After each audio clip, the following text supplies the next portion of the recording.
We wish to sincerely thank all of you who have contributed in whatever way to the success of this ongoing Pan-Indo-Caribbean and Pan-Indian Diaspora Global Project. For 202 unbroken continuous weeks, we have been here every single Sunday, and in the past 3 years, 10 months, and 3 weeks, we have featured 854 presenters from all parts of the world, speaking on 202 topics. Ladies and gentlemen, this is a weekly forum being hosted by the Indo-Caribbean Cultural Center, a legally registered research and publishing company operating since 2010. And like today, we often partner with the Amina Ghafoor Institute for the study of Indentureship and its legacies, led by Professor David Dean, who is here with us today. So welcome, sir. In order to continue this weekly program and to make it bigger and better, we are kindly asking for suggestions, as well as volunteers and donations, and you can contact Dr. Kumar Mahabir for details. So ladies and gentlemen, I'll introduce our moderator for this afternoon, who is Shalama Mohammed, the co-director of this ICC Zoom platform, who is a business teacher and researcher from Trinidad and Tobago. She obtained her master's degree in business psychology from Franklin University in the USA. Shalama, welcome. Thank you so much, Shakir. Assalamu alaikum, everyone. Namaste, and a very warm welcome to all of you from hot and sunny Trinidad and Tobago. Thank you so much for choosing to be here with us. This program is being recorded on Zoom and live streamed on the YouTube channel of the Indo-Caribbean Cultural Center. So welcome to all of you on YouTube at this time. In order to avoid intrusions from trolls, Ravan Ramsingh, our IT manager, has muted everyone. So speakers, please do not admit anyone, do not unmute anyone, and do not allow anyone to share your screen, please. Thanks so much for your cooperation. Ladies and gentlemen, over the next 2 hours, we will be having a panel presentation followed by questions and answers after each contribution. But before we do that, we want to just say... I think she's experiencing some internet... Hi, am I audible? I'm hearing you, Shalama. Yes. Okay, thank you. Go ahead. So, let me just continue, please. I want to say a very happy new year. And so according to Mridul Pathak, in North India, the new year coincides with Baisakhi, a harvest festival. In Maharashtra, they celebrate it as Gudi Padwa, and in South India as Ugadi or Putandu. And I learned that from Professor Deva Komaran, who's with us.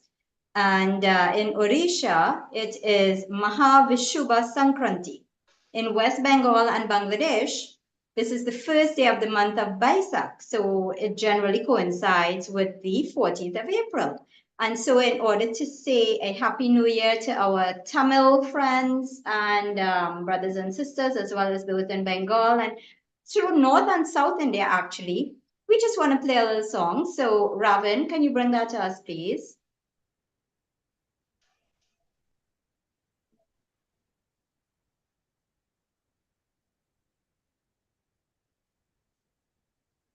Ravan? I wish I could sing it. Unfortunately, even the language is an issue for me, and so I won't try.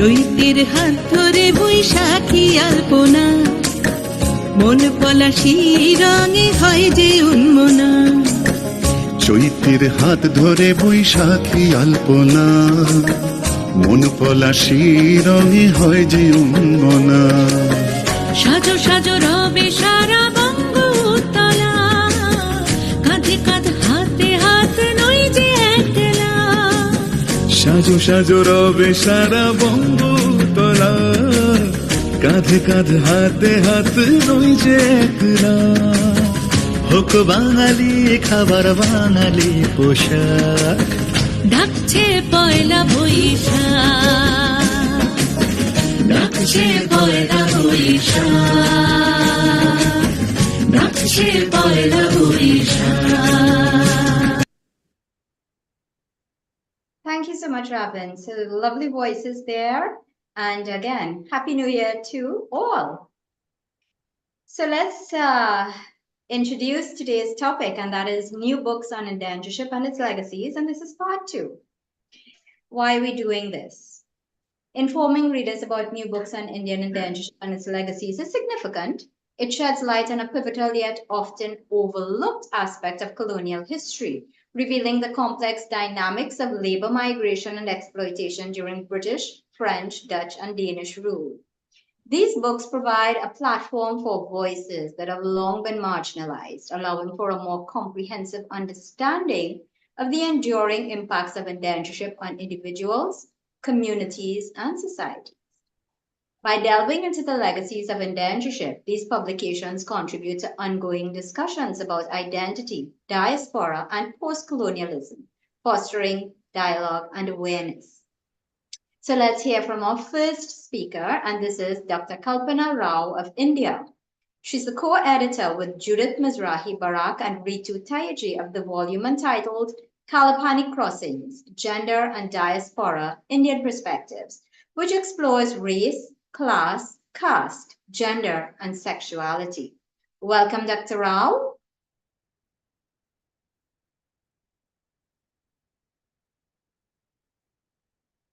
Are you able to unmute? She has to unmute. Yes.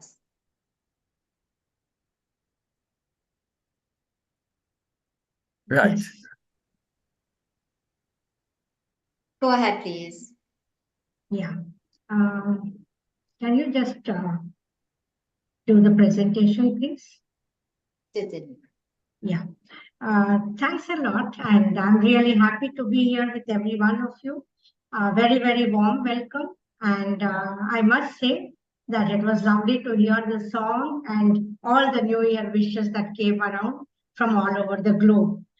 And before I start, let me also thank the hosts, the Indo-Caribbean Cultural Center, and I'm really amazed at the amount of work that they have been doing.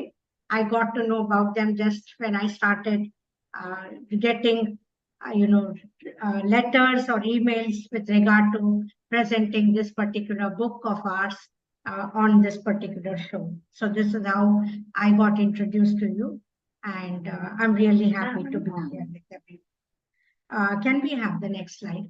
And for those of you who may not know me, I'm Dr. Kalpana. I was teaching at Pondicherry Central University, and I'm just retired about 6 months back. And the two other people who were with me on the book or edited the book along with me was a colleague of mine, Dr. Judith Mishrahi Barak, who's a professor in post-colonial studies at the University Paul Valéry Montpellier, France, and Dr. Ritu Tyagi, my colleague in the French department, who is an associate professor there. Can we have the next slide? Well, what was the background for this book? The book did not come out just on its own. It had a conference on the theme that was done in India in February 2020. And as a follow-up of that particular conference, the book was something that we started working on. But initially too, there had been another book that had been published, which I will just explain to you in our next slide, on Kalapani Crossings 1, which Dr. Judith had done it along with Ashutosh. And this was a little different because this was based on a conference that was held in Shimla. And it was titled as India in Conversation, and it was basically trying to throw more light on the 19th century migrations. And it was also trying to look at, revisit the history from the perspective of India and looking at these kind of diasporic crossings that had come up. On the other hand, the volume that we had done, can we have the next slide?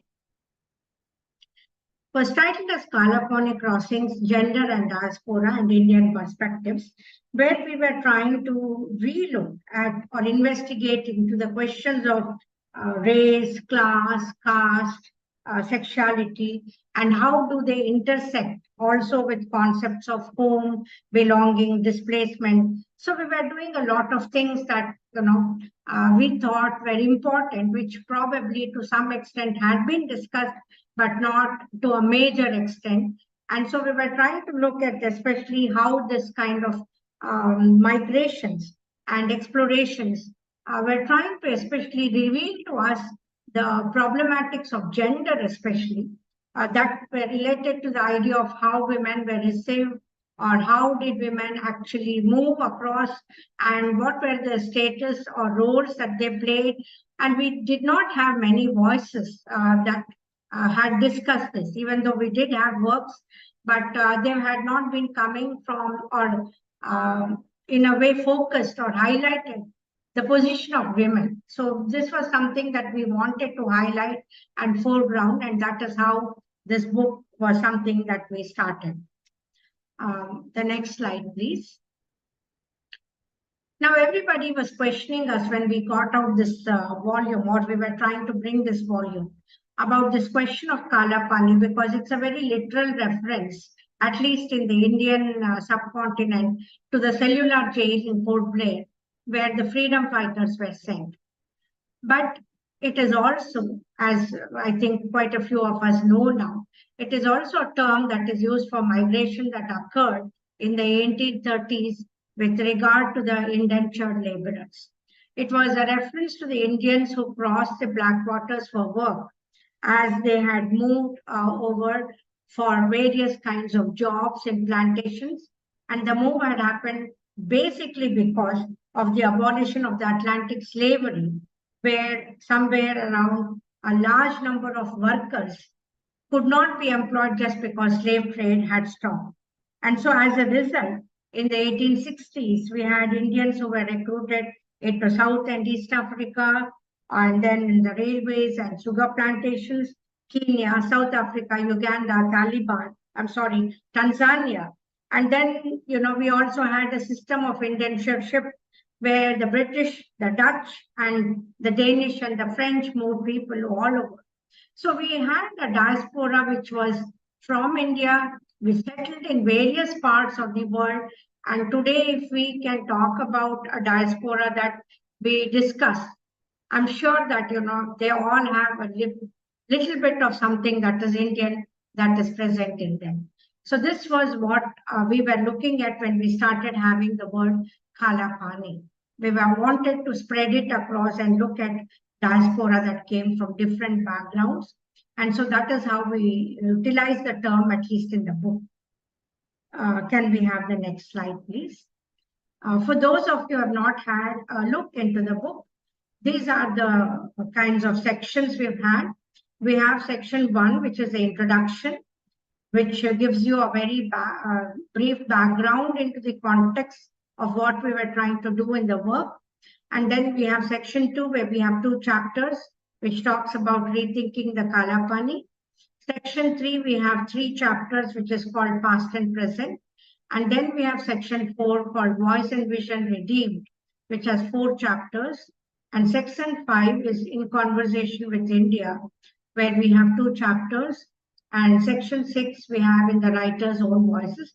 This is in some way unique, because for the first time, the book is not just a critical set of articles on the Kala Pani crossings, but it is also in certain ways the maybe the factual accounts, or maybe let's say personal memoirs that have come from writers about their own backgrounds of being diasporic and of having been part of the indentured backgrounds. This is what the book is.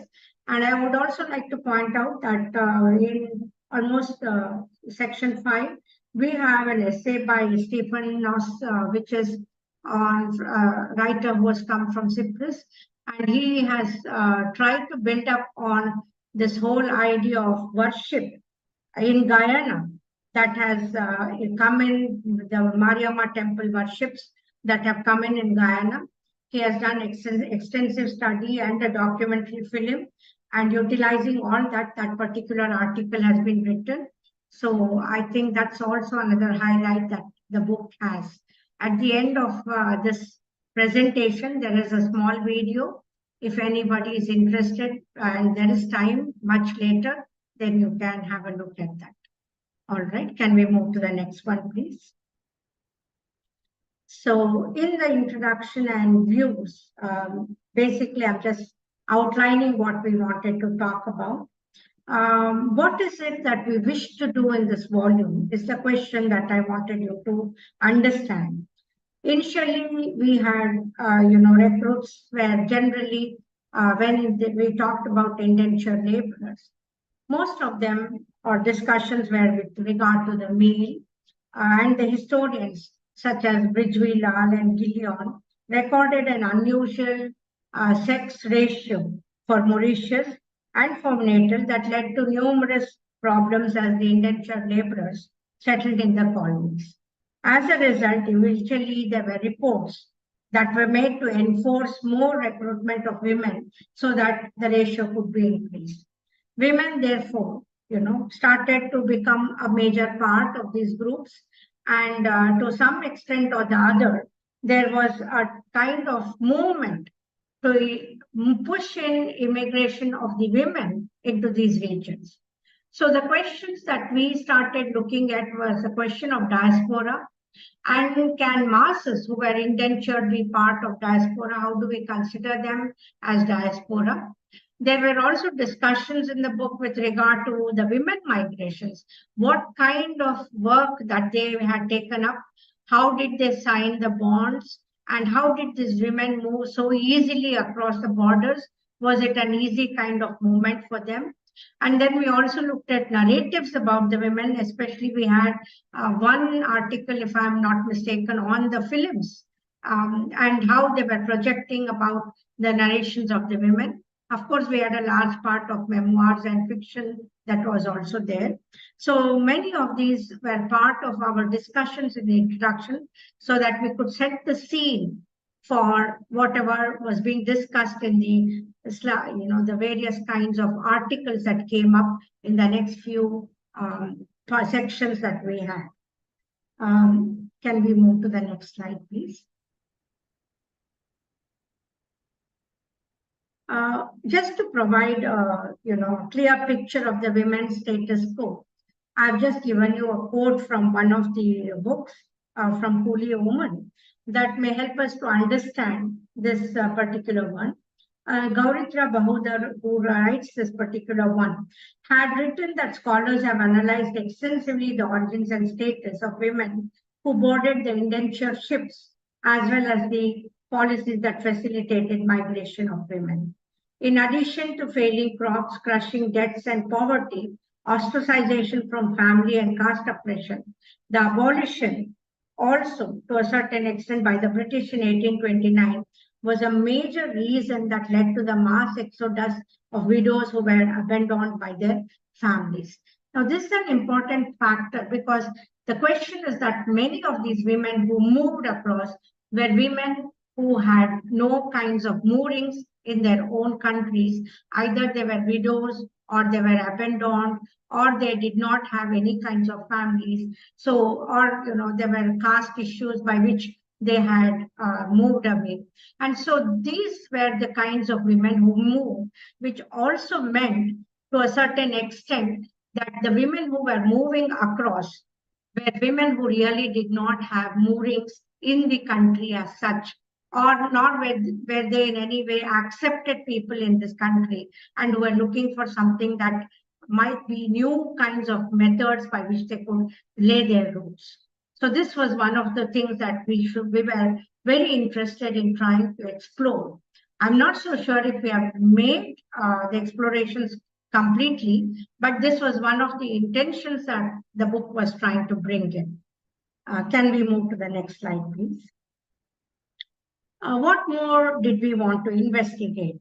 We wanted to also ask who these women were. As I already said, we really wanted to get some kind of identity for these women.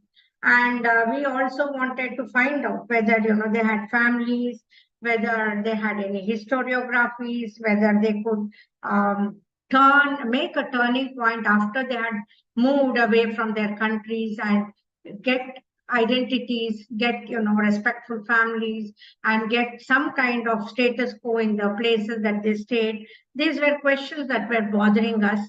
And there was also this question, what was the relevance for any of them to remember India at any point of time? Because they must have left long time back, and did they really have anything to do with India? And did they really have any kind of, roots or kind of understanding of India at any point? Was there anything that came, either the cuisine, the culture, the dress, or the language that seemed to move them to the country of their birth? So these were some of the other queries that we were trying to bring in. And we were trying to make a kind of memoir or remembrance, even though we had a large number of critical articles. We were focused in that we wanted to bring in these kinds of ideas. And so the book, in some way, I think is very relevant, because even though we have one whole section of critical articles, I would say that they are more like memory readings, because they're trying to read into the histories of various kinds of women. Can we move into the next slide, please? So we wanted to articulate the picture, because there were two pictures that came out with regard to the indentured women.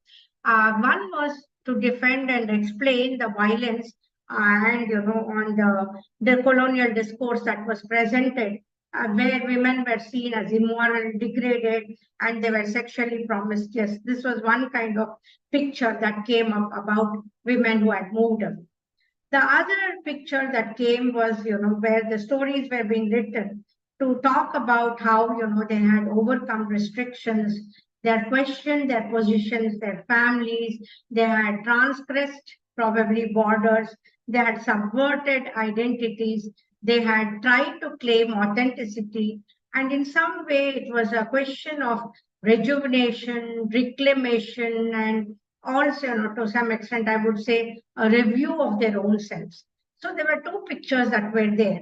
And we wanted to, in some way, destruct the first one, because that's usually the kind of picture that is given about women whenever, people talk about women. We wanted to present a much more positive kind of portrayal of these kinds of women.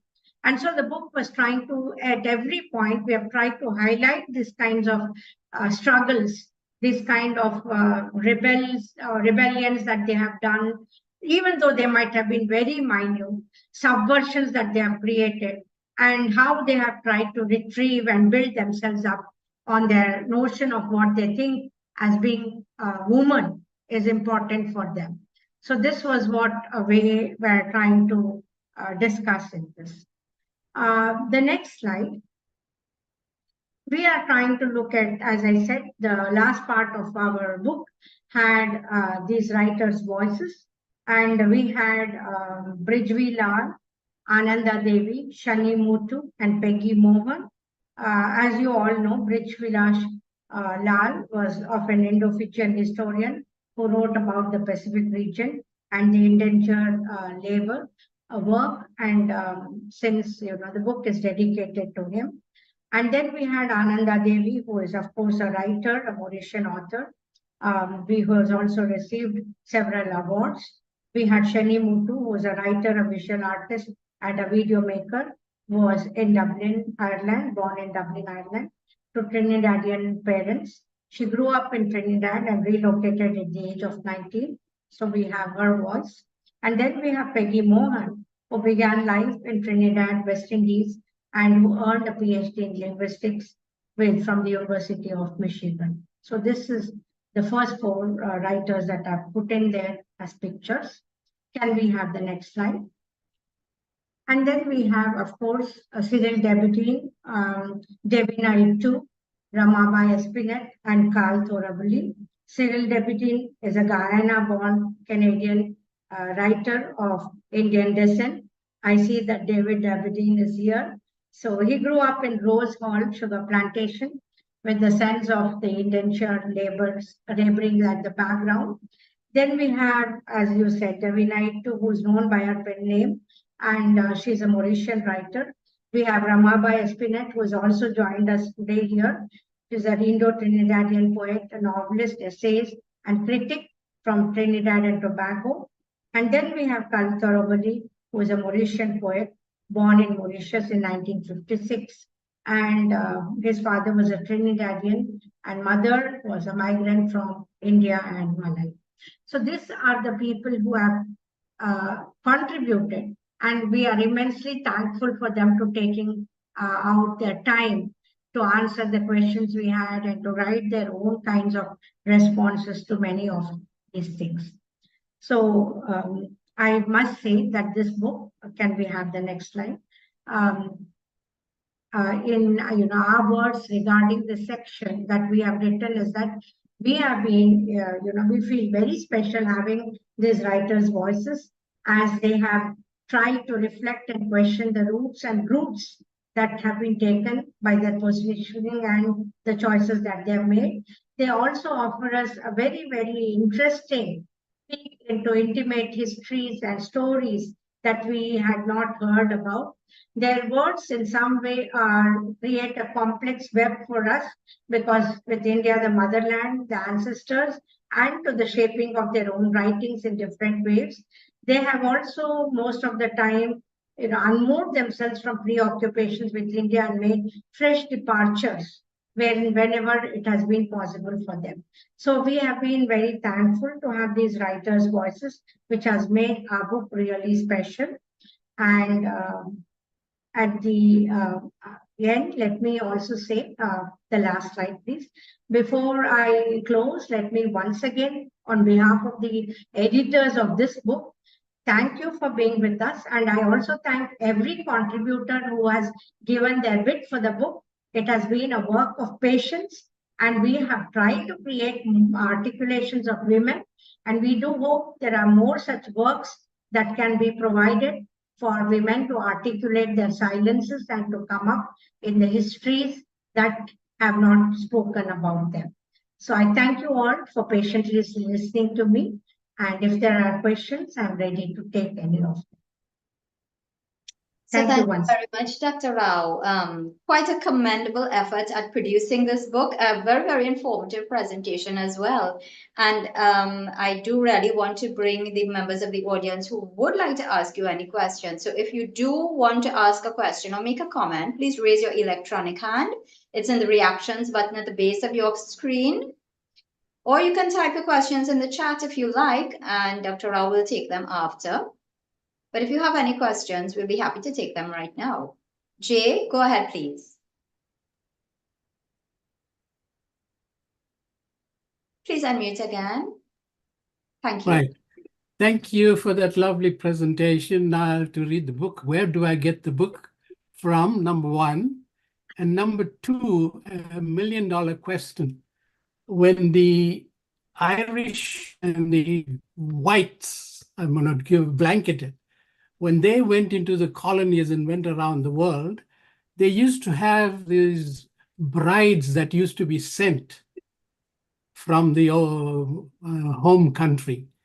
Was that a what you call habit in India also, when the time the British Raj had these agencies or agents to send brides to the men who were in the indentured fields? Do you have any record of that? No, we don't have any record of rice being sent, but yes, spices or spice powders, like the curry powders, there have been some kind of record that something like that had been sent, but we do not have, at least I don't know about rice as such. Not rice, wives, women. Yeah. Whether women were sent as brides for the indentured men.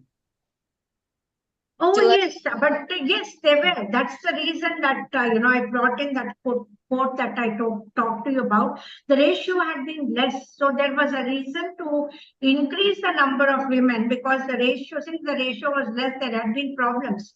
Of course, you can understand with, ideas of sexuality and families and things like that. And so to kind of let's say, I mean, I don't like to use this word, but right now I'm unable to get a word.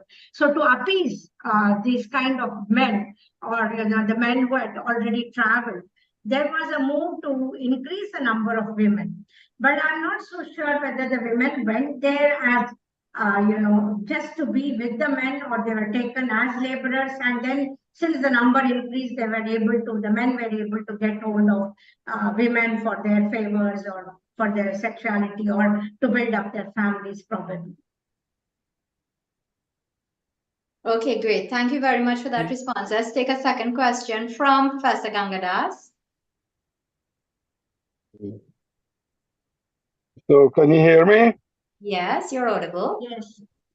Yes, the question I had was, excuse me, were the status of the women who boarded chosen in such a way to address the imbalance of the male-female ratio on the sugar plantations? Yes, that's true. That's why, I mean, that's one of the factors that why the women were taken, or bonds were written for the women to be moved there. That was one of the factors. But it's not that every woman who, every kind of woman who had moved only for that.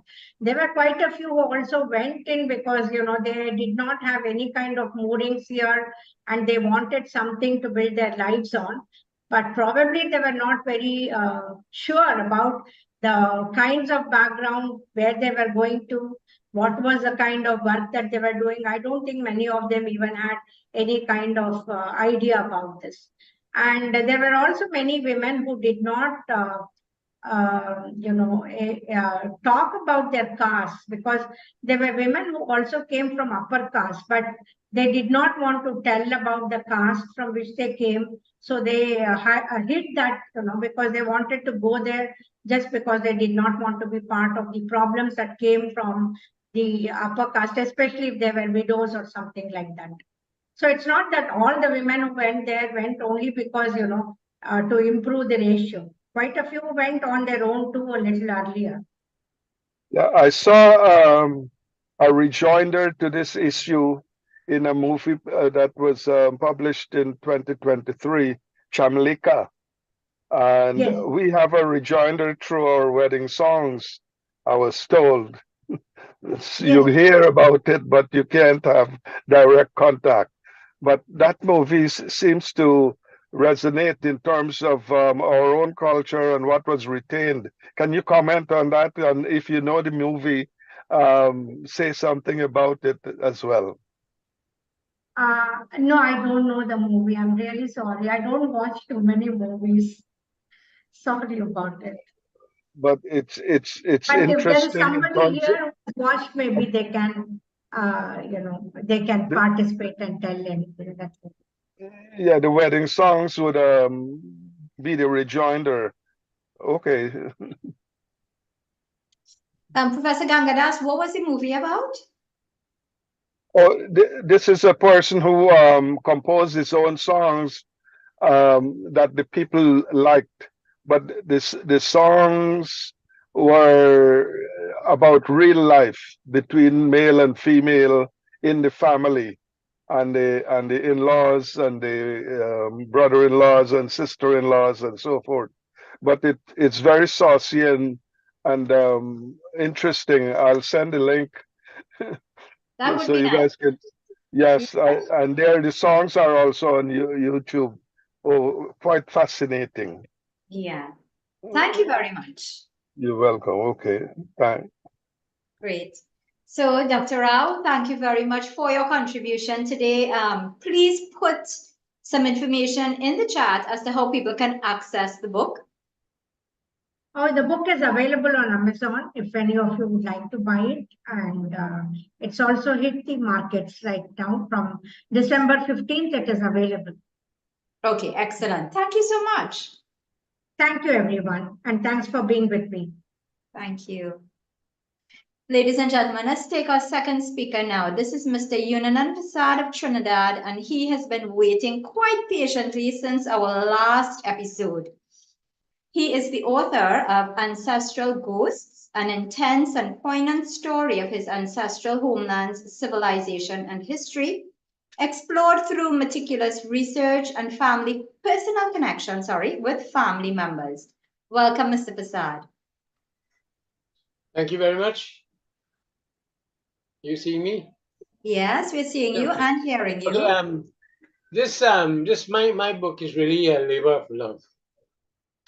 I grew up in an Indian household, and I always wondered, how come we came here, and then I started to read more about immigration, and then eventually about I started to read Shashi Tharoor, an Indian MP, who made some very poignant statements about immigration and that kind of thing. But I'm basically an economist, so I am really interested in the economics of why things happen. And as far as I can see, as far as the British were concerned, this was a whole economic exercise. That the islands of the Caribbean, and I'm limiting myself to the islands of the Caribbean because I can speak for that area, is when the slaves decided that they didn't want to work anymore. They knew that their plantations were on the wane, they were going to lose money, and therefore they had to find substitutes for it. So they decided that the best place to go was India. On the other hand, though, having a need on one side, they had to create a need for migration on the other side. And what I saw, having read a lot of Tharoor's work and my own thing, and having visited India twice for the same purpose, I have seen that the British were very systematic in creating conditions within India that caused people to want to leave, because what they did was really create famine and starvation. And those records are quite clear. It's quite clear even up to World War II, where Churchill was sending wheat from the Bengal to storage in Europe for troops rather than feeding Indians, and yet Indians were dying by the millions. So, and I say this against the background of the word Kala Pani. Kala Pani, when you read of it, is really here to strike fear in the hearts of people of what the hell is Kala Pani. And Kala Pani has turned out to be a very, very, very, very terrible thing. And that is the crossing of an ocean, two major oceans, the Atlantic, the Pacific, and the Indian Ocean and the Atlantic Ocean, in a very small boat by people who had never seen water deeper or wider than the Ganges River. And it has to take a lot of confidence, a lot of bravado for people to do that. So therefore, there must have been conditions or preconditions that preceded all of this stuff. And my take on the whole book, my whole book is based on the fact that the British had to ensure that India was totally and utterly impoverished, so that people were on the verge of starvation and had to leave, whether they liked it or not. Now, people might say that might be an extreme position to take and all that, but another case in question was, for instance, when you look at the history of India, India has a long and very colorful history. I don't know if you know that the Indians were in the Battle of the Thermopylae Pass on the side of the Greeks against the Persians. And that is something that people may not understand or people may not know. But my book contains references to where that actually happened. And so it is not that our Indian men were not brave enough to defend a woman, but it was a question of, it is either you leave or you die. And that is the gist of what my book says about it. And if you all have any questions you want to put in while I speak, you can ask and I can try to explain. So the Kala Pani itself was an experience. in this whole thing that one has to wonder that India, which and let me describe India at that time. India at that time was probably responsible for 40% of world exports. By the time the British were finished with India, they were down to less than 4%. So it means that there was a total demolition of the Indian economy. If we want to talk about institutions and government, if we look at characters like Kautilya, who was one of the advisors to the Ashoka kings, was somebody who was very, very versed in modern economics and modern warfare and everything. In fact, if you looked at Kautilya's the description of the killing of Anwar Sadat, that was described in Kautilya's book on how to assassinate a leader in front of his troops. And Anwar Sadat was assassinated in the very same way. So when you look at the book like The Wealth of Nations, which is written by Adam Smith, was actually a papyrus strip that they found when the British went to India. The Wealth of Nations, which is the handbook of economics, my discipline, was really written by an Indian. But then papyrus, it was translated back and put into a book form by the British. So my book seeks to not to use in the posting of Indians in the Caribbean as something like they were replacing slave culture, but rather a systematic degradation of Indians. Because when they're on the other side, when for those of us who live here, for those of us who are here, what they did to put the Indians and the Africans against each other was to tell the Africans that the Indians were coming there to take their jobs. When in fact it was that the plantations were becoming very unprofitable. They were no longer able to sustain themselves because there was not enough labor. So I don't know if that is enough for me to say. And again, unless somebody wants to think to ask a specific question, because when I look at prehistoric India also, and when one looks at India today and the kinds of architecture and the buildings and so on that India can show, it is proof that Indians were very, very sophisticated people at the time of even before the time of the Ashoka kings, and they had thinking people like, again, I quote Kautilya as an example. Alexander the Great was only stopped by India. Although people like the Persians, nobody could stop him on his conquest to the east. So what I'm saying is when we look at India and people hear the term India, they think about some Indian backwater, and that is not so. So my book is an attempt to reverse that kind of thinking. When we look at technology, when you look at the pillar that is in Delhi that never rusts, Indians were way ahead in metallurgy. Indians were selling swords to the Romans. They were exporting women. In fact, they were exporting women and jewelry and silk and linen to the Romans. The British ensured that by cutting off the thumbs of the weavers, that industry was demolished. So I don't know if I want to go on, because I would have to go through the whole book, and I don't want to waste it, because I know there's a lot of people out there waiting today. But if you have anybody wants to question any of my presumptions or why the rationale for why I wrote this book, I will tell, and I recommend that anybody who has an opportunity, it's available on Amazon. There's a free copy, and there's a copy for $20 and a hard copy for $30. You can go on Amazon, it's available, it's rated 4-star. So, and I didn't seek any assistance to publish this book. I did this all by myself because of my own curiosity and my own yearning for where I came from and how great that country was. All right, thank you very much, Mr. Prasad.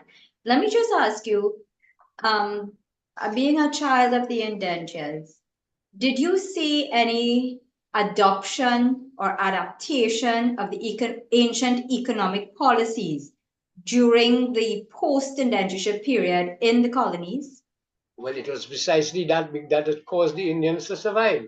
What they did was something called savings, which the other people here did not have. Whatever little they worked for, they scrimped and they bought land. Their major investment was always land. And it's land, labor, and capital is what creates economics. Please, I can't talk to you now. Land, labor, and economics, and land, labor, and capital is what creates economics. And that is what, and that is why today they are the dominant race in terms of business community, although there's a lot of disadvantages that the English and whoever who were here before, the colonial people have had over us because of their affiliation to the government and so on. But by ourselves, we've done pretty well in terms of getting ahead economically. Yes, thank you. So I'm seeing a comment here by Mr. Manek Bujwala. He says, with reference to your comments about British policy in India, Dadabhai Naoroji from the Parsi Zoroastrian community known as the grandfather of independent India had written a white paper about British policy to rob India while he was, I believe this is a vizier in the kingdom of Maharaja Sayaji Rao of Baroda state. He was president of the Indian National Congress several times and also became a minister in the British Parliament in England and fought for the rights of Indians. Yeah, but that doesn't preclude the fact that Indians were also robbing Indians. I mean, the British were doing their thing, but a lot of Indians collaborated with the British to do that. The British by themselves couldn't do it alone. They couldn't do it alone. They had to have collaborative effort. And a collaborative effort were the higher class Indians were doing it to the lower class Indians. And listen, I mean, you're talking about the thoroughly impoverished nation. It's a difficult thing to do. As an economist, I tell you, it's difficult to do unless you set out and you have deliberate policies over long periods. India could feed itself. Everybody knew India could feed itself. Because India was supplying grain to World War I. Everybody knows that. Churchill was hoarding grain, Indian grain, to feed Greeks. Well, Indians were starving, and when they asked him, Gandhi, he says, isn't Gandhi dead yet? That was his response. Well, has he died yet? Because Gandhi was a mother to him. Gandhi was one of those who opposed that kind of behavior. So the British is not blameless in this whole matter. They are the ones who encouraged it and who nurtured it and who up today, I don't know, maybe today it happens still. I don't know. Maybe Indians have taken the place of the British in doing what they have to do. But no country can survive with any one set of people who sets out to impoverish the others. Powerful people, it's difficult. As an economist, I say that confidently. We're seeing evidence of it today. Thank you very much. Yeah. Is there anyone who wants to ask a question? Please go ahead and raise your electronic hands. You're welcome to do so now. So Dr. Rosan Kanhai is commenting that Indian civilization generated grand ideas and practices, yet there was or is India grand poverty, exploitation of each other, and it's true. It comes right down to human behavior. But it produced people like Kautilya, who today would have been one of the master statesmen in the world, because he was able to describe a lot of things. In terms of, like I say, the wealth of nations, for instance, is probably his work. Yeah. Do you think? But it's claimed by Adam Smith after the British came. It was a papyrus translation that was claimed by the British. Right. Do you have any copies of those things in your book? I have not gone through to actually get those, but I know that Shashi Tharoor talks about it, and Shashi Tharoor talks about it, and he talks about it in forums like the University of London, for instance, when he lectures. He speaks about these things. So it is fact. I take it for fact. And I'm sure if anybody were to be interested and wants to look for it, they can find it. Find it, So right. the India they found was not an India that was destitute and starving. And again, imagine you cutting off the thumbs of the weavers so that you could sell your cloth manufactured in Manchester, as opposed to buying cloth that was sold to the Romans. Silk, the very finest silk in the world, was produced by the weavers. But do you think their thumbs were cut off, and without a thumb you can't weave? Nobody can doubt these things. And what I'm saying is fact. Yeah, very unfortunate. Let's take a question from Professor Gangadas. Mhm.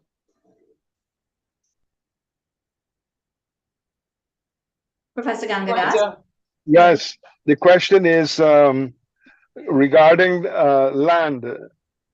Should those who work the land on the sugar plantation, should their offsprings be entitled to some of those lands? And the current government should really allocate lands to those offsprings. What do you think? Definitely. They have done so, but what have they done? They've taken all of the abandoned lands that our forefathers reclaimed from the sea. All the lands along the western portion of Trinidad, from, say, the Caroni Swamp all the way down to, say, Claxton's Bay. What they haven't used for industrial use, heavy industry, they've allocated those lands. And those lands are really very poor lands. They need all kinds of infrastructure. There's no infrastructure. In fact, what they have is some roads running through some old cane fields, and they say we're giving them that land. People have the land. They're smart. Listen, the Indians are smart enough to acquire the land. They know they can't use it now, but they've nevertheless put out money, acquired the lands, and said, yeah, we'll hold on to the land, but the lands can't be built on. Then they put a stipulation on it. You can't sell the land. Like if I had money and I said, well, okay, I could go to one guy and say, I need this land, sell it to me. They can't sell it. In Guyana, we had land settlements like Blackbush Polder, and the optimum size of the land was 10 acres for farming and 2 acres for homestead. I think that should be in the discussions now. How do we allocate the optimum amount of land to these ancestors? So, yeah, that should be part of our inheritance. There's no incentive to return to Guyana without land, and there's no incentive for people to stay in Guyana. And the same thing I would assume would apply to Trinidad as well. Same thing we have applies. our inheritances on those plantations. But given the resilience of the Indians, you know, they've found money in some way to do some kind of agriculture or something on those lands, whereas other people have not. And what they've done is the larger portions, they've restricted the larger portions and given that to industry, the French Creole industry, to build factories and whatnot. They've not given lands in a liberal way to the ancestors of the cane workers. They have not done that. Well, you know, if they were more kind and generous to the ancestors, people would know what to do with the land. They would open mechanic shops. They would open stores, parts stores. You know, they will do various things. I've seen videos from Pakistan where they use their creativity after they have the space to do these kinds of entrepreneurial things. So they become more creative. They use their own knowledge and accumulated experiences. This would not happen without some ownership, without some land.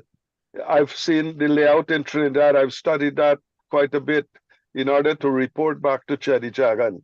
And the layout was everything was at the fingertips transport or network. You could get anything by just driving for half an hour and you get what you want in terms of that infrastructural layout. You don't have to go to 250 miles. To an extent, that may be true. The fact is, to get from a road onto another place in half an hour is possible. What if you have to walk for 40 minutes or 45 minutes and you're not fully yourself? To walk out of there to come there, to buy a thing every time you want. It is just, there's just no infrastructure around. Not even the road infrastructure is proper. The river, some of the rivers you have to wade through. The underlying Like, talking about the principle, lands at the Point Lisas area and where that western side I was talking about. pardon me? Is it on the Point Lisas area, south of the industrial estate? Is that what you're talking about? That's the kind of land I'm talking about. Where they put it near the mangrove and away from the towns. Okay, that's one version, one layout. But we have the village economies where you could go into a village and get, say, carpenters, or you could get technical people, blacksmiths, if in those days they shoot it. That was created by themselves, not with the government here. That was people buying land privately and doing the thing. That villages were formed. Government didn't form any villages. In fact, they never attempted to form any villages with colony lands. Yes. So that's a whole other conversation, gentlemen. That's right. That one will take us an entire program to complete. Yes, indeed. Yeah, thank you very much for raising that question, Professor Gangadas. Very interesting. I too am very interested in doing some research on the lands left by the indentured laborers. But I also I was very curious about whether or not you meant the lands left back in India. But again, that's for a different conversation. So I went back to India and looked at the lands that they had there. I went back to the village of my grandmother's and grandfather's birth. But again, that place is so overpopulated compared when they left to now. The same river I described in the book is not the same river anymore. I mean, it's all gone. The sugar factory disappeared. It's not the same thing at all. Yeah. That was difficult for me to locate them, even though I had some correspondence through the police station and so on. It was very difficult to locate people. Right, I understand. So in response to Castrach, who's asking a question, the land grants in Trinidad began in 1869. And at that time, you were able to get 1 acre of land for every year that you would have worked. And only those who would have worked for 10 years were eligible for land. So technically, you had to have been indentured for 2 periods, 10 years, and then you were able to get 10 acres of land. That was eventually whittled down to about 5 acres. And in Guyana, it switched around from time to time. And in Suriname, well, I'm not too sure what the history of the land grants were at that point in time. But and that was poor Kingsfield land. Correct. Very very, how shall I say? Not good for cultivation as we know it, because when the Indians had their cultivation, it was down to doing like provisions that you could sell easily. You know, like bhaji or tomato, baigan or whatever it is, but not the land they gave them. The cane land is one of the worst sugar lands they ever had. That's what they tried to give to them. They didn't give them the prime land. Well, Mr. Prasad, thank you very much for a very engaging presentation, and I hope that your book is very successful. We will be getting our copies very soon. Thank you so much. Thank you very much. Nice being with you. You too. We want to move on now to our third speaker, and this is Mr. Selvan Naidu from South Africa. He's a co-author with Paul David, Kiru Naidu, and Ranjit Chunilal of the book entitled The Indian Africans. This was published to mark the 162nd anniversary of the arrival of the first Indian indentured workers in colonial Natal. Welcome, Mr. Naidu. Thank you for having me, and good morning to our Girmitias in Fiji. Good afternoon to our Girmitias in Trinidad, and good evening to our Girmitias in South Africa. Jay, I don't know what's the time in Canada, but wherever that time is, good luck with you as well. I'd like to start off by saying Inia Putan Danal Valtikal. It is Tamil New Year, and we've had an incredible day. And I'd like to start off with that. I'd like to acknowledge you all as a collective audience. And I'd like to congratulate the Indo-Caribbean Cultural Center for passing 200 episodes. The work that you do is incredible in documenting, memorializing the story of indenture. And we're very thankful for the work that you do. And thank you for having me on this particular episode. On behalf of my fellow authors, I'd like to thank you for that. That is Ranjit Chunilal, the late Paul David, Kiru Naidu, my friend and colleague who works with me extensively and regrettably can't be here with us this evening. Indian Africans, you're seeing the cover page. It's a very provocative title, and that was our intention when we created this book. In my conversations with Professor Ashwin Desai, this location of identity, and this book was primarily aimed for commemorating the 160th year of Indian indenture in South Africa. But it got delayed, and we ended up producing it and commemorating the 162nd year. So the title is very provocative, and as Ashwin Desai, Professor Ashwin Desai posits this question, isn't it time that 162 years into our existence in South Africa that we should start bringing African into our identity? That's primarily the reasons why we've considered the title. I was very lucky to have communication with Professor Brij Vilas Lal, and it was very special that he got to see this book in its production, and he shared the blurb, which I'll read on the left-hand side. It says, South African Indians form an inspirational part of the larger mosaic of the Indian diaspora spread across the world. They recognize in each other footsteps, echoes of their own journey. And that's essentially what this book is about. It's about recognizing these journeys of our ancestors. And then he goes on to say that nothing came easy to the pioneers. The difficulties did not deter them, and they were met with courage and determination. And this essentially is what this book starts to foreground, this determination, resilience. And we see this theme running throughout the book. But if you see the three pictures that we have there, it gives you an idea in terms of the themes of this work. And this is from indenture through to the freedom struggle. And then we turn to the youth and foregrounding and locating the youth. And I'm saddened that Crispin Bates is not in the program. But, you know, in one of the programs that he spoke of in this platform, he spoke about how we need to be able to foreground the youth and the descendants of the indentured in being able to see themselves in the pages of history. And this is what this book hopes to do. It's still, I'm just going to move to the next page if I can. In terms of telling the story of indenture and in terms of, sorry, I didn't press my timer, so Shalima, if I run over time, just remind me of that. So in terms of the different types of books here in South Africa, we had three books prior to Indian Africans, which told the story of indenture in a pictorial genre. Portrait of Indian South Africans by Professor Fatima Mir started this process off, was published in 1969. The book was incredible in telling the oral stories and testimonies, and she did amazing field work. And this was one of the first books that started this process of documenting and memorializing indenture. The next book, which was published in 2010, is Professor Uma Dupelia Mestre's book, Cane Fields to Freedom. And again, freedom comes into place because this is where Indian Africans is located, from the story of indenture through to our democracy.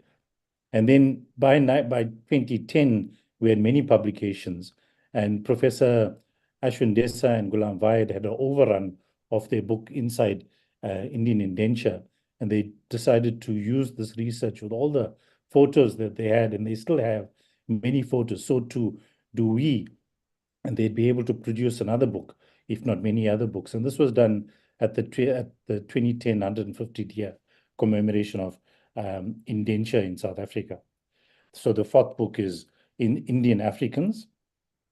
This book was prodded by Paul David, a freedom struggle veteran, and it was on his prodding that, especially with the loss of non-racialism, and he was very concerned with what was happening in the country. So he said that we should fashion a book which starts to speak of this non-racial history that we have in South Africa. And he's since passed away before the book was eventually published, but I'll speak to about his prodding in the next page with our preface. This is the contents of the books, and it starts to sort of give you snippets of this history that I spoke about, from indenture through to democracy. And we speak of various sort of themes throughout, from tribe's journey, class apart, document speak, which I will, go through, violence of indenture. We speak about revisionist history as well, child labor.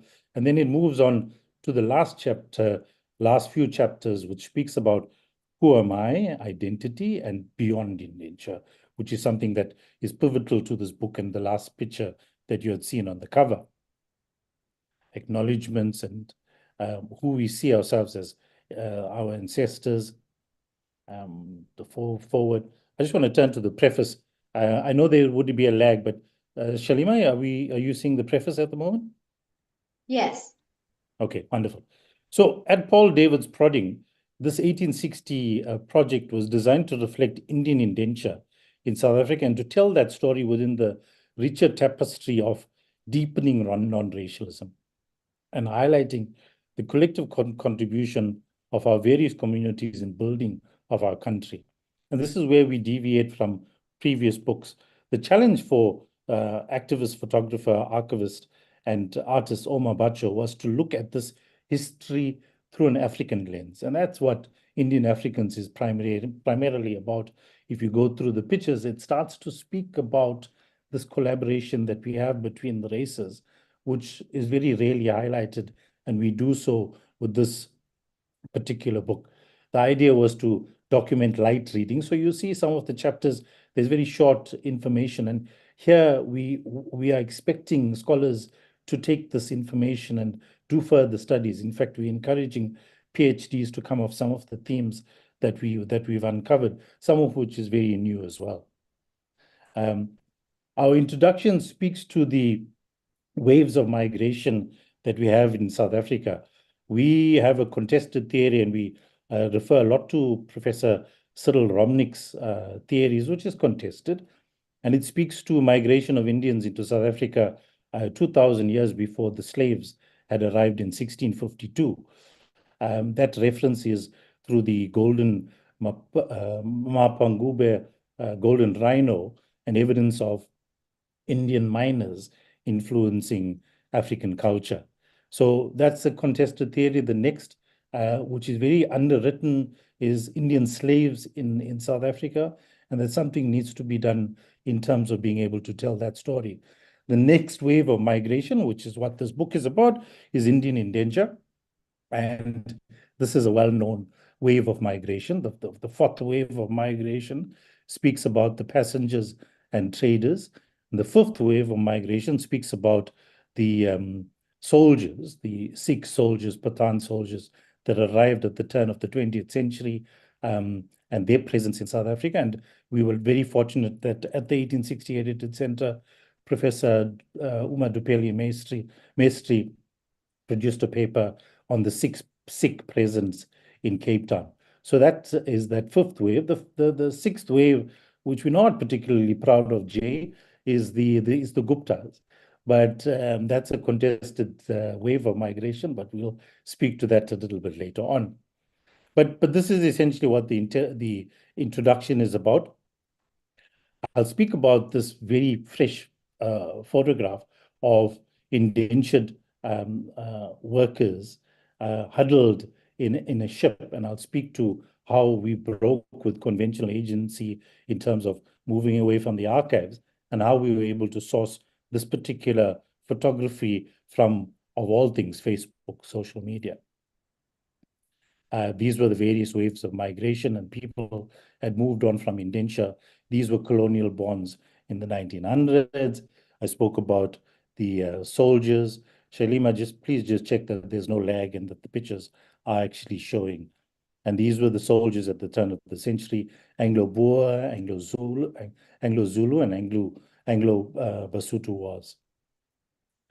One of the areas that we start to bring in questions around is the Gandhi-centric literature. And we know that very well in South Africa, that we have a very focused history on Gandhi. We don't have a history on those that worked alongside Gandhi, specifically around the turn of the century up to the 1913 strike. And there was literature and newspaper reports that were banned in telling the story of the 1913 strike. And here you see a New York Tribune report that speaks of this great strike. And we contest this theory that Indians were not as passive as was reported. And here you have a report stating plantations were burnt, conflicts occurred between strikers and the plant and the police. So we also opened up this case in 2020, asking for an inquest into the 13 indentured Indians that were shot in the plantations of Mount Edgecombe. Well, there were 5 that were shot, but the inquest that we asked to be opened by the police is to reopen this case because they were found shot in the back. So these are the people that we want to memorialize. These are the people that we want to tell their stories of 164 years into our indentured story here in South Africa. And much of this is not told. We constantly refer to this cooperative non-racial history. And here we see Indian Africans together coming out of Durban prison in 1952 from the Defiance Campaign. Ashwin Desai, you see at the bottom, Sunny Venkatratnam, a freedom struggle and veteran who also spent time in Robben Island. Jay, you'll be pleased to see your brother in this picture. We have the Consulate 6. So this is essentially what the Indian Africans is about, is telling the story from indenture through to our freedom struggle and the enormous amount of people that were involved, Indians that were involved in the freedom struggle, including a regular visitor to this program, Jay's brother, who remains a hero to many of us, and that is Billy Nairo. You also see Paul David and Archie Gumede, part of the Natal Indian Congress, who occupied the Consulate 6 in 1984 to highlight the problems we faced with apartheid. And this is this wonderful picture that we picked up through Facebook. We had this picture that was posted by the grandson of a ship's captain who brought indentured Indians to South Africa. And the captain's name was Max de Kruter. His grandson posted these pictures. I got into contact with the grandson, who then sent me files through the email. And these are pictures that we've not seen. Now, Bridge Vilash Lal speaks about how this data becomes, our mining the ship's list becomes boring if you don't mine the information. Here we have, for the first time, being able to locate faces to ship's lists. So this was on the SS Umona, which took place in 1903. So if you're able to locate your ancestors, you start to put faces to it. So the ship's list becomes a lot more personal than it was before. And hopefully we'd be able to get our descendants to be able to see their grandparents, their great-grandparents in this. So these were wonderful pictures that were posted. You see ships that have not been seen before, different types of passengers and how various passengers travel on the same ships. We've not seen the ships that our indentured ancestry had traveled on. This was at the dry dock at Kolkata, that you see smaller ships, and it starts to make the story a lot more personal. The commodification of our indentured Indians, and here you see sailors washing the deck, and the diary that Max de Kruter had written speaks on first-hand information on how important it was to land bodies to the various colonies, specifically Natal, to be able to be paid more. So this is visible proof. This is factual proof that speaks to how indentured workers were commodified. Here you have sailors, and you see beautifully they're wearing the caps, SS Amzinto. So that was that particular ship. Consternation on the faces, how people were cramped together.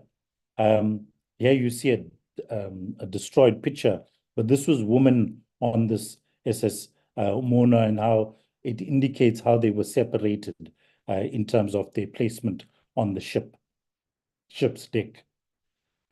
Here you see Muslim men praying. So this was, much later on, and you see different passengers on your left-hand side.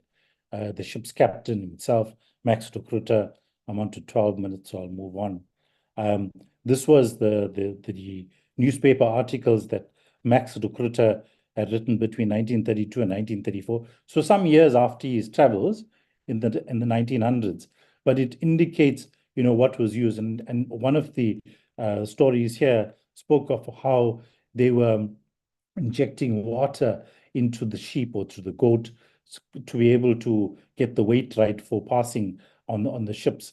So these were stories that came through with this particular things. And then it also spoke about the temperament of indentured and the sickness that was evident. And throughout the history of indenture, the mortality rates were high. It couldn't prevent death, right up until when indenture was abolished, specifically here in South Africa by 1911.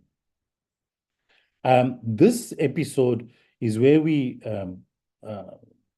disagree with revisionist scholars, specifically David Northup, who speaks about locating indenture similar to the immigration story of the world. We see it as a class apart, and clearly the pictures indicate, you see the top picture and you see the way in which indentured were kept on board, the ship's conditions on board. Purely, clearly, it indicates a difference in the way people traveled, specifically here with the poor conditions of the indentured. Here we have the contract from the Truro original contract. We were blessed to have these documents at the 1860 Heritage Center. So you have the original contract of the Truro passengers. We have all these collections at the 1860 Heritage Center. I want to pause here. We're 13 minutes, but speak about documents. Last year in June, I was able to trace my indentured ancestry. I'm 6 foot tall and I've got brown eyes, so I was very skeptical of tracing my own indentured history. But, got to do it because my daughter came of age, and at 18, she had a mukati. So I, like a proud dad, posted pictures of my grandmothers, one of which on my maternal side, and all of them had mukatis. It was a green identity card. It was through that green identity card which sits at the very table that I'm now presenting, and I was able to trace my indentured ancestry. My indentured ancestry goes back to my great granny, by the lady by the name of Kamachi, who arrived in 1864 to Natal. She arrived with a 5-year-old, 6-year-old, and a 10-year-old. The 6-year-old was my great grandfather. And when you spoke of the land claims, because my great granny arrived together with my great grandfather, arrived in 1864, those land grants that you speak of means that I am a descendant that can actually claim those acres of land. And I'm hoping to do so on prime property, especially on the beautiful golf estates that we have in South Africa. So hopefully I'll be able to do that. And I know that Shalima, you're doing excellent work on reparations. So hopefully we can speak to the reparations of land as well.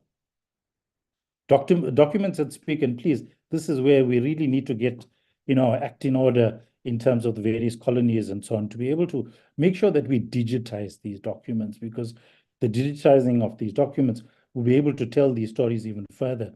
We're very blessed in South Africa, and so too is Mauritius, to have our ships list digitized and available on Excel spreadsheets. And we're now helping many people to be able to trace their roots through this digitization process, because of the pioneering work of people like Professor Joy Brain and Professor Surendra Bana. But these documents, discharge documents, immigration passes, something that's very critical in terms of documenting further work. And I think this is where we fall short in many areas. We're 16 minutes into it, so I'm just going to move along pretty quickly. These documents, certificates of domicile, which speaks about what we need to have moving through. In 2020, we were very fortunate that the lady that was the editor of the Mercury, and the Mercury was a colonial paper that really advocated indenture. The first editor was George Robinson, and I'm sure he would have been turning in his grave thinking that in 2020, on the occasion of the 160th year commemoration, you have an Indian lady of indentured ancestry that is at the helm and the editor of the Mercury all those years later. Esperanza, and we speak about the violence of indenture. We speak about Indian waiters, which will be a subject of a book that's being done by Professors Ghulam Vaid, Ashwin Desai, Kiran Naidu, and myself, which we hope to have ready to later on in the year. Violence of indenture, and clearly a lot of this has been depicted. I want to just pause for a minute and speak about Indian suicide. This was a letter that was written by a citizen in 1945, a white lady, who spoke about how appalled she was with her fellow citizens, where they laughed and found it funny that an Indian in 1945 had committed suicide because of a lack of employment. But there's various stories to go through. How our ancestors, our grandparents, were given gold watches and poor retirement benefits. And then you have stories like the Reynolds brother, and you see wedding destinations, with many of the indentured themselves are unaware of going to these wedding destination venues. And these venues hide the horror and abuse of indenture. Incredible stories. And inside Indian indenture, Ghulam Vaid and Ashwin Desai, their chapter spoke about the butchers of the South Coast, the Reynolds. And this picture that you see is the Reynolds estate. Inside the mill, Shalima, just remind me of the time. We have the tea industry, and Betty Govindan is on the platform. Her granny was from the tea estate out in Kersney in Stanger. You also have a jail that you see in 1860. So very rare pictures in Indian Africans. Salvan, Child labor. If you want to make a closing comments now, that would be a good idea. And child labor is something that has not been recorded in the history of indenture. We're speaking 190 years, and that the subject of the child is not part of the stories that have been told through to indenture. I'll move very quickly to the last bit. I know it's going to be a lag, but I'll end off with the beyond indenture part. So if you just give me a few minutes, and I'm certain that it's lagging on your end and you're not seeing the pictures clearly, but just give me a few seconds until I get to the last bit, which speaks to beyond indenture.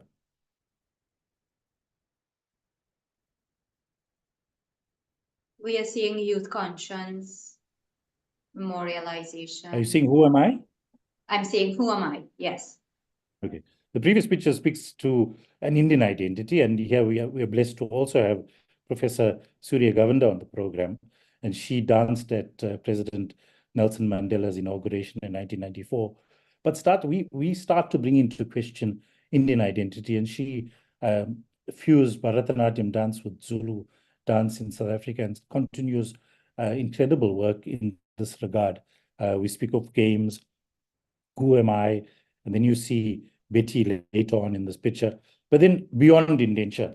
And this is the critical part, and this is what Crispin Bates spoke about in locating ourselves, and especially the youth, the descendants of indentured, onto the pages of history. And I think this is the work we have ahead of ourselves in terms of how we break the slave narrative and start telling these stories of the youth to be able to enable them to move forward and make a meaningful contribution. And you see lots of stories.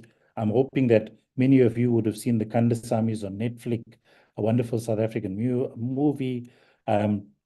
We have scientists and young people that contribute to the growing and building of our nation. Betty Govindan with the late Dr. Mangosuthu Buthelezi, the coming together of the races to be able to be very proud of where we are as a South Africa. Kanya and the designs that we see, Joanne Joseph with the documenting and telling of the story. I'll just move very quickly to the end. And this last picture, the way in which we commemorate indenture, not being able to only tell it to people of Indian origin, but being able to tell it outside of our circles. And that's critical to the work of the 1860 Heritage Center, books like the Indian Africans, so that we make the story of indenture a national story within the countries that we live in. And that's critical to the work that we have. The last picture is critical because it speaks of a young golfer. And we all are watching the Masters at the moment. Very, very soon start watching a little bit of golf just now. But this is a young girl that's doing phenomenally well in the United States from South Africa. And this is an important journey for us to be able to do. And here you have the authors at the very end, when we put this picture together. So this is what you're seeing. So thank you so much for that. Sorry for going well over my time. Excellent, Salvan. Excellent work, and we forgive you for going over your time. As a result, we will take just about 2 questions for you. It's a history book that you've put together there, and thank you so much for sharing so much of the book with us, so that those pictures were fantastic. We know exactly why it was so important to capture it in that book. Fascinating. Thank you so much. Ranbir, go ahead, please. Hi everyone. Hope you can see me okay. Yeah. Hang on, I'll put the video on. Try Oh, it's not. Hang on, I'll start my video. All right, start now.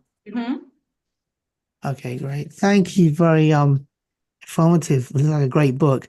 What I want to ask was, Salvan, Nigel, was that what is the position now of Indians in South Africa? Because under apartheid, when the National Party came to power, they were regarded as coolies that should be repatriated back to India. Yeah. And eventually that view changed. The people like Raj Bansi were co-opted into the apartheid government as it was reforming, making a tricameral parliament. And now you've got Julius Malema, who seems to be wanting to repeat the Cato Manor riots on a larger scale by saying Indians did well under apartheid. I believe there's a song called, was it Amandi or something similar? So what's the situation now? And especially with all the crime and everything, this could very easily, if they're murdering white farmers, Indians could be next. What's actually the reality of it? Look, what you're prompting is what you read in the newspapers, what you see on social media, and what you see in the world. We live in a world where we have multiple crises, polycrisis, and clearly we have fascist movements. We speak out against the lack of non-racialism. We speak out against all that we've fought for through our democracy, and clearly there are troubles. Malema is one of which. But he's a young African who we also need to be able to speak to in terms of some of those areas that become problematic in terms of the building of our nation. Clearly, there are problems. Clearly, there are areas where lives are threatened, and the 2021 uprising and the riots was one episode of such. But our democracy is strong, and our democracy speaks to a constitution, and that is something that we firmly hold on to dearly. But there are troubles. There's no doubt about it. And we all are part of this journey in which we're able to hopefully eradicate these troubles. And an election that we have in May will move us in the right direction. There's a hope that we move in the right direction. We're firmly committed to the country, and violence is something that we see all over. We see it all over the world as well. And it's something that we are very in tune about, and we're very aware of, but also we contribute to the building of our nation and being able to ensure that we collectively move forward. So this is where we are, and we have these troubles, but we're very much aware of it, and we hope to move forward as we move towards this election and new hope as we move ahead. Okay, thank you very much for that. Thank you so much again, Salvan. I'm not seeing any other raised hands, but I will ask you to please look at the chat. There are several comments in there and a few questions that you may have to address. Thank you again. Fantastic presentation. Wonderful. Thank you. Great. Ladies and gentlemen, our 4th and final speaker is actually not live with us. This is Professor Crispin Bates of Scotland. He's a professor at the University of Edinburgh. He has done a pre-recorded presentation that we want to share with you. And this is essentially about the book which he edited entitled Beyond Indenture, Agency and Resistance in the Colonial South Asian Diaspora. The book was published by Cambridge University Press in January of this year. And unfortunately, he is in Japan right now, which is 13 hours ahead of us. And so we have a pre-recording, which Robin will share with you now. Robin? Good evening, And thank you very much for giving me this opportunity to speak to you. I apologize for the fact that it is a recording, but I'm presently in Japan, so 13 hours ahead of Trinidad. So let me just switch to my PowerPoint presentation, which I have prepared.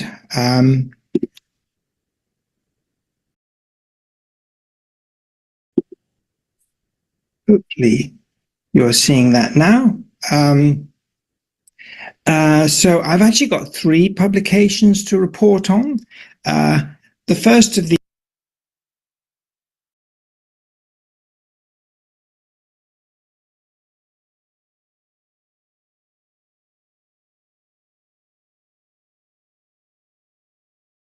So I've actually got 3 publications to report on. The first of the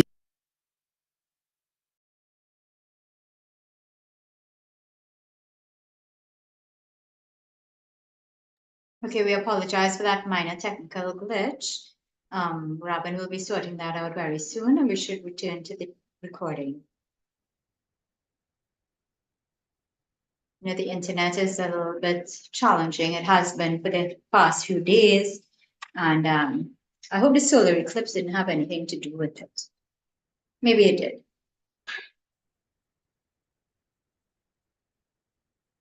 Here we go. Yes, from various practitioners. The other 2 publications are 2 edited volumes. One of these was completed with my friend and colleague from Banaras Hindu University, Ashutosh Kumar, which is called Gimitias and the Global Indian Diaspora. I think it would be probably a good idea for you to ask Ashutosh himself to talk about that book. The book for which I was solely responsible is called Beyond Indenture, Agency and Resistance in the Colonial South Asian Diaspora, which is what I'm going to talk to you about this evening. The book was published by Cambridge University Press in a series which I edit called Global South Asians. I think it's now the 5th book in this series, and came out in January 2022. And if I may read from the description of the book, Beyond Indenture brings together essays by a mix of experienced and upcoming scholars from within the diaspora, which reflects as far as possible the viewpoints and voices of indentured Indians who exercised agency, resisted, and manipulated the colonial system to their advantage. Now, both the Beyond Indenture book and the Gimitias and Global Indian Diaspora book are both products of a series of conferences and workshops held in Delhi, Edinburgh, and elsewhere between 2017 and 2020 as part of the UK Arts and Humanities Research Council funded Becoming Coolies project, in inverted commas, on the origins of overseas migration in the Indian Ocean in the colonial era. And there's a link to the web page of that project at the bottom of this slide. Another important thing about the Beyond Indenture book is that it is dedicated to the memory of the historian and guardian of Indo-Fijian memory, Brij V. Lal, who was a great influence on many of us and a dear personal friend, a pioneer in revisionist writing about South Asian overseas indentured migration. Okay, so the general themes of this book address not only indentured workers, but also passenger Indians and those who went on to build new lives for themselves overseas following the ending of their indentured contracts. Most writing about indenture tends to focus on the recruitment and the passage, not so very little, comparatively less, focuses on what happens to migrants after their contracts have expired. The volume pays particular attention to women who played a prominent role in the struggle for rights, freedom of opportunities, achieving them in ways which often defied or redefined South Asian customs and tradition. The volume also describes overseas Indian communities post-independence who face new problems, including discrimination and marginalization. Some of them were forced to return home, but others built upon the experience of struggles in the colonial era to collectively mobilize. Another theme explored in the volume are the broad alliances of diasporic Indians and Pakistani and Bangladeshi migrants who've been enabled by the internet in their attempts to reconnect from the countries from which their ancestors originated. An overarching and particular concern of the book and of the global South Asian series as a whole is to rethink historical concepts of agency and resistance in a what we might call post-Foucauldian manner by exploring how these Indian subalterns lived, worked and flourished, and how they refused the racialized and feminized terms and categories that were imposed upon them through acts of transformation and self-making. If I may, I will quote from a number of endorsements that were written about the book.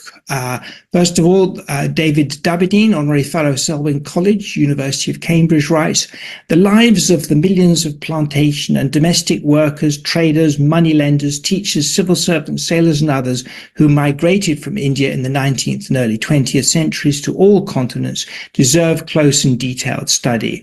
This book is a monumental contribution to the history of indenture and post-indentureship studies." Sunil Amrit, professor at Yale University, says, "Beyond Indenture represents an exciting new chapter in the scholarship on Indian indentured migration, going far beyond earlier debates that saw indentured labourers either purely as victims of exploitation or alternatively as wholly free agents." The bracing collection of essays here highlights a range of voices and diversity of experiences. The book is exemplary in featuring cutting-edge scholarship from scholars at different stages of their careers and from different locations. Mrilalini Sinha, a professor of history in University of Michigan, says, "A fitting tribute to the late Brijvi Lal, scholar and individual extraordinaire. It places the history of indentured labourers from India alongside a variety of other overseas labourers from India. The result is a volume with a good mix of both familiar and unusual topics.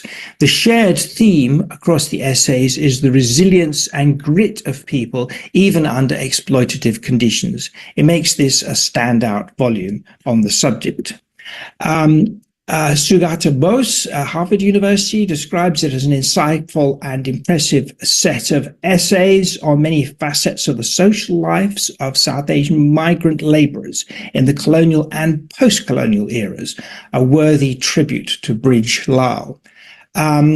And finally, Shubho Basu, professor in the Department of History at McGill University, writes, "Beyond Indenture brings together complex tales of agency and resistance by a globally migrant labour force since the days of colonial empires. Instead of focusing on the well-known labour exploitation by officials, planters and other types of employers, this work explores the stories of workers. It covers a range of issues from resistance to derogatory conditions of employment, including the cases of the poisoning of employers by domestic servants. Once a subject of crime thrillers, this has become a domain of exploration by historians. It highlights issues of remigration, a fascinating effort of historians to improve their living conditions. The point of domestic intimacy, new forms of families in plantations, caste mobility and stories of Eurasian labourers add a new dimension to the complex historiography of indentured workers. Finally, the book covers the complex post-colonial developments in societies with complex demographic mosaics due to indentured workers. The book is a must-read for all those engaged in studying labour history. And I will conclude by doing a quick run through of the contents of the book. It's organized in various sections. The first is Agency and Resistance, and there's an article about indentured migrants in Natal by Ghulam Wahed, and then another by about poisoning of Indian domestic servants in colonial Natal by Pranisha Badasi, and then labor resistance in the indentured plantations in the Assam Valley by Rana Behel.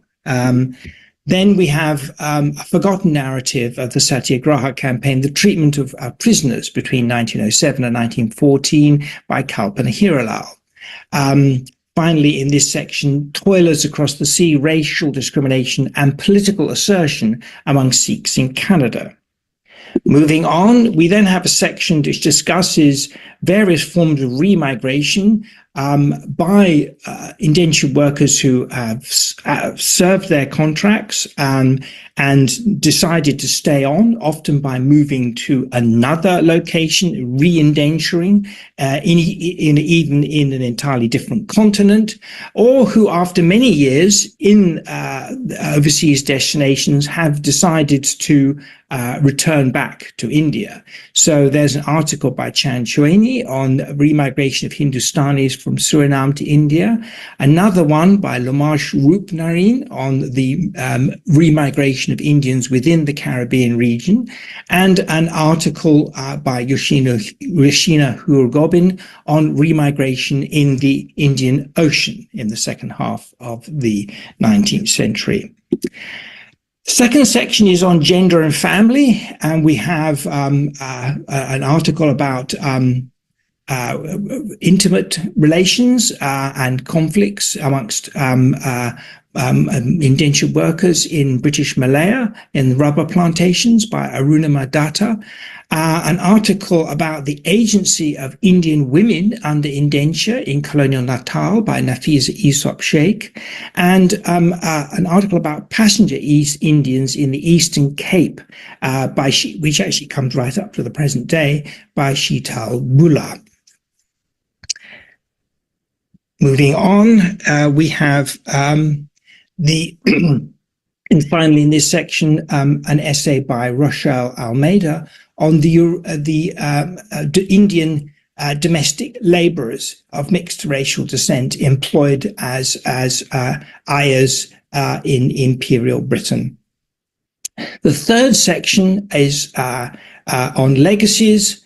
The first essay in this section is on is entitled After the Long March and is about refugees from Burma returning to Visakhapatnam in India between 1942 and 48 by Emma Mayer.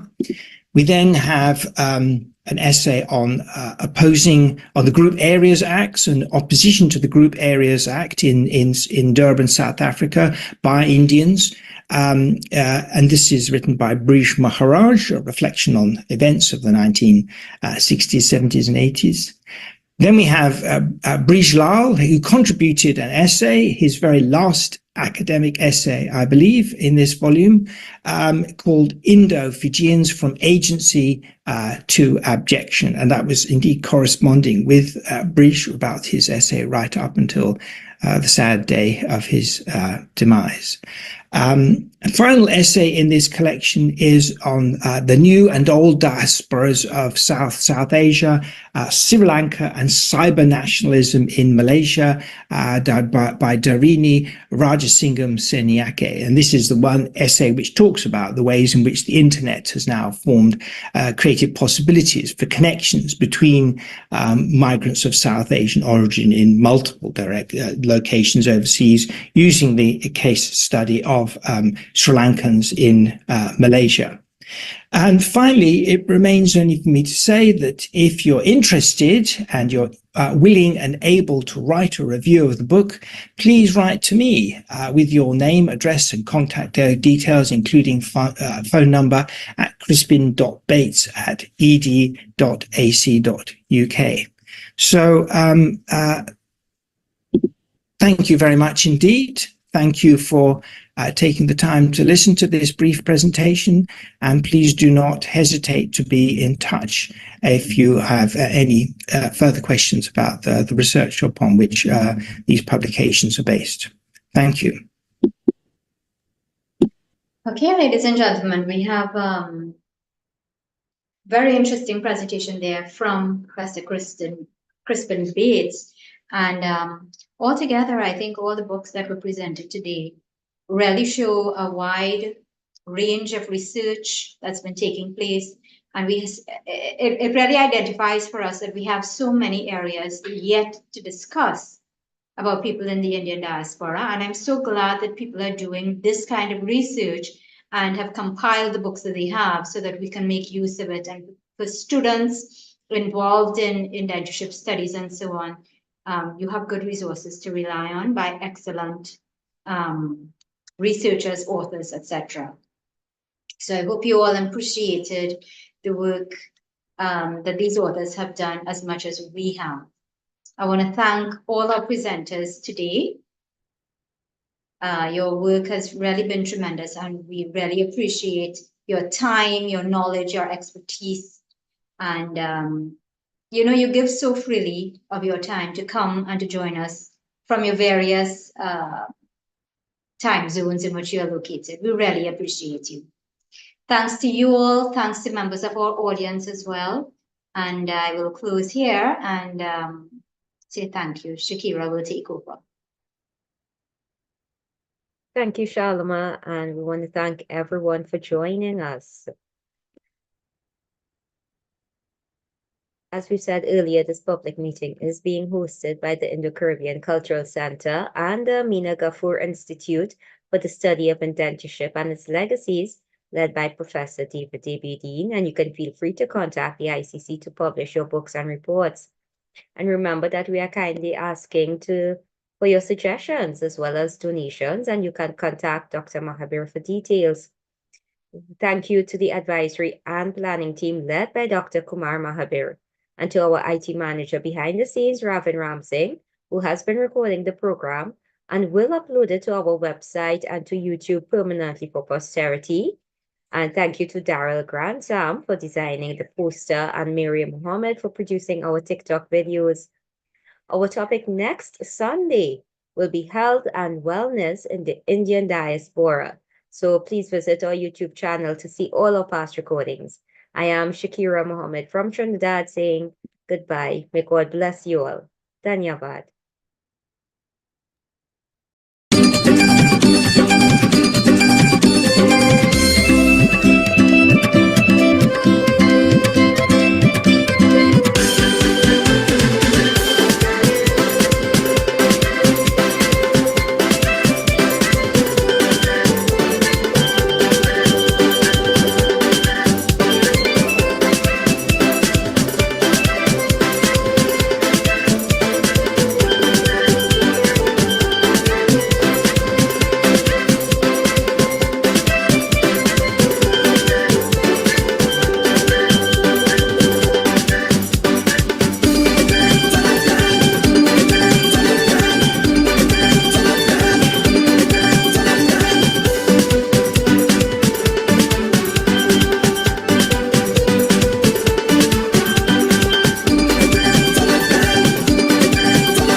Thanks to all of you for joining and staying so long.